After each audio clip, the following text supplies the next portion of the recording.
So long story short is President Trump, they were on the fifth hole. They were about to go up to putt. And the way Steve Witkoff, now, just as a little bit of background, Arthel, I happened to go to breakfast with Steve Witkoff and another friend of mine this morning.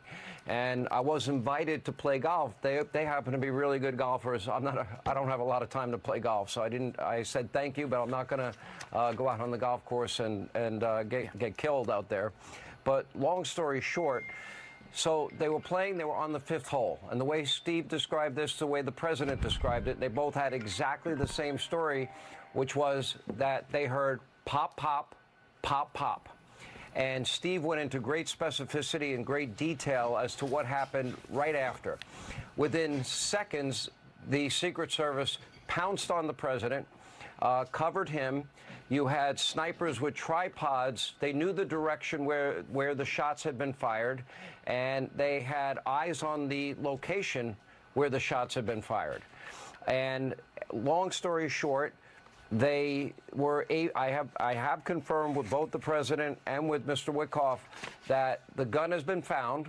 They identified it as an AK-47.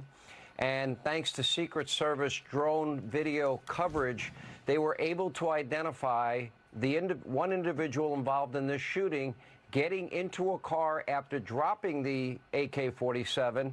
And my understanding, according to both of them, is that that car has been identified, and I believe it's been surrounded. Whether or not that person has been apprehended or not, I don't know. This happened in a matter of seconds. A little more color, a little bit more details on this is that when they got on top of the president, immediately what is called a fast cart that I believe has steel reinforcement and protection was able to whisk the president away.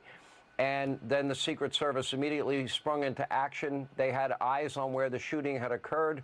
I saw the New York Post report that these were two people shooting at each other outside the course.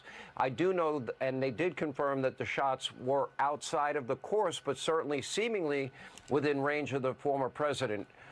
So we don't have any details on any of that. They don't know that part. I only know the part of what they experienced while they were playing golf at Trump International in West Palm. Thankfully, the president is safe. Steve Witkoff is safe.